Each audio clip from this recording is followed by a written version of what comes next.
4,000 ships and over 100,000 men vanished in a single night off the coast of Japan. It was the largest naval invasion force the world had ever seen. By morning, the sea was empty. The most powerful empire on Earth had thrown its full weight at one island nation, and the ocean had swallowed it whole. The man who ordered it was Kublai Khan, grandson of Genghis. He ruled from China to the steppe. No wall, no army, no city had ever stopped his family. But one small kingdom refused to bow, and Kublai could not let that stand. For a ruler who commanded half the known world, defiance from a single island was intolerable. Kublai Khan ruled the largest empire in human history, and one island still told him no. His grandfather Genghis had conquered from the Pacific to Persia. No fortress had ever held against his bloodline, but Japan kept refusing his demands. He sent envoys ordering the islands to submit to his rule. Japan executed them without a single word. The insult was unforgivable to the Khan, so he built a fleet beyond imagining. Thousands of ships crossed the open sea, and in a single night, the ocean erased almost all of it. How does a force that large simply disappear? That is the mystery we are chasing. In 1268, the demands arrived in Japan: submit or be destroyed.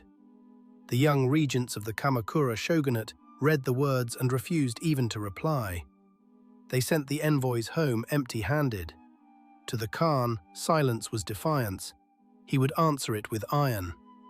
Kublai turned to his conquered Korean vassals and ordered a fleet. Forests fell across the peninsula. Thousands of workers labored under brutal deadlines, driven by overseers who feared the Khan more than the sea. The ships had to be ready in months, not years.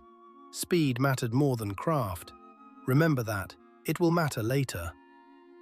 In 1274, the first fleet sailed. Around 900 ships, tens of thousands of soldiers. They fell on the outer islands of Tsushima and Iki and slaughtered the defenders to the last man. At Hakata Bay, the samurai met a new kind of war. Massed formations, poison arrows, exploding iron bombs that shattered horses and men alike. The Japanese fought as individuals, riding forward to announce their names and seek single combat. The Mongols fought as a machine, indifferent to honor. The defenders were driven back, bleeding, toward the hills behind the bay. Their proud way of war was failing against sheer discipline. Then, strangely, the invaders returned to their ships for the night, and in the darkness, the weather turned. The Japanese fought as individuals, and it nearly destroyed them. They rode out one by one, seeking honorable single combat. The Mongols answered with a wall of shields and arrows, and weapons the samurai had never seen before. The invaders were winning, so why did they get back on their ships? The defenders had been beaten back to the hills. The invaders withdrew to the water for the night. Then a storm rose from nowhere. Ships were hurled onto the rocks. Hundreds drowned in the black water. Dawn revealed a shattered fleet. The Japanese said the gods themselves had struck. The remnants limped home. Kublai lost thousands of men to a single night of weather. But he was not a man to accept defeat. He simply began planning something far larger. This time, nothing would be left to chance. He would send not one army, but two. The Japanese knew he would return. Across Hakata Bay, they raised a wall of stone, 2 meters high and 20 kilometers long. Every clan contributed men and money to the barrier. For years, they watched the horizon and waited for the sails to reappear. They trained new tactics too, abandoning the old rituals of single combat for coordinated defense. They had learned from their near destruction. Every forge in the province rang day and night. A nation was preparing to fight for its very life. The temples were mobilized too. Priests across Japan chanted day and night, begging the gods for deliverance from the coming storm of men. Behind the wall, the shogunate stockpiled food and weapons. They organized rotating garrisons so the defense never slept. In 1281, the sails came. Not one fleet, but two. A southern force from conquered China and an eastern force from Korea. Together, around 4,000 ships. Historians still call it the largest amphibious operation before the 20th century. It carried perhaps 140,000 men. It should have been unstoppable. But the wall worked. The invaders sailed the coast and could not find an open beach to land their vast army. By night, the samurai rowed out in tiny raiding craft, boarding the great ships, cutting throats, burning decks, and vanishing into the dark.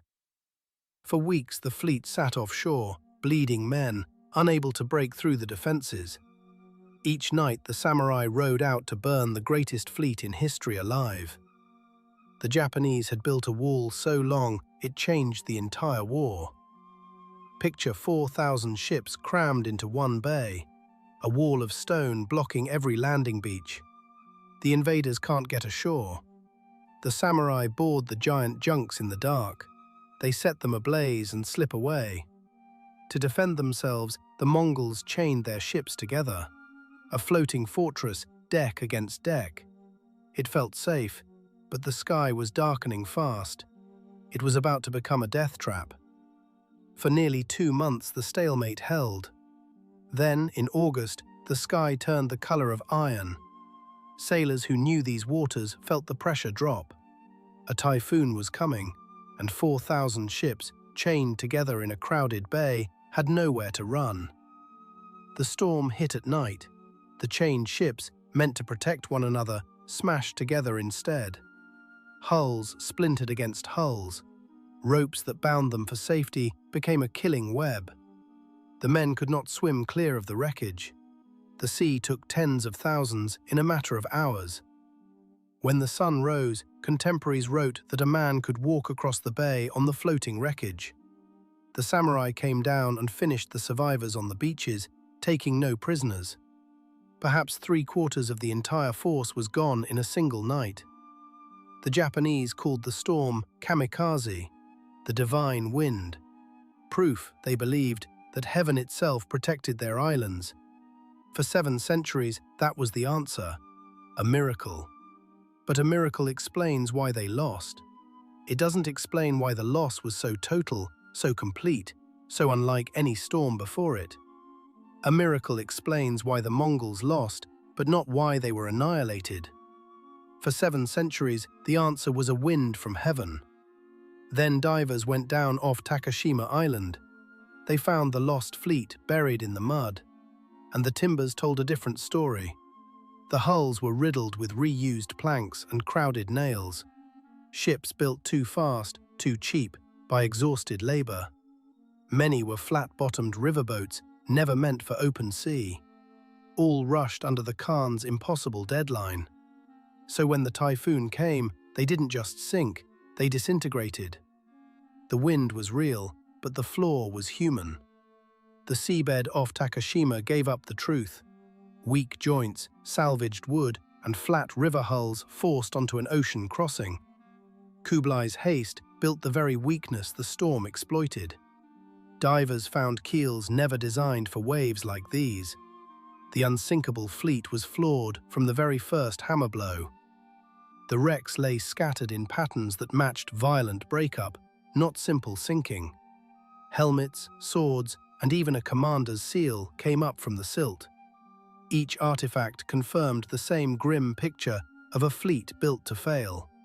They even recovered the fearsome iron bombs intact, proof of how advanced the Khan's war machine truly was. And yet the ships carrying them fell apart in the waves.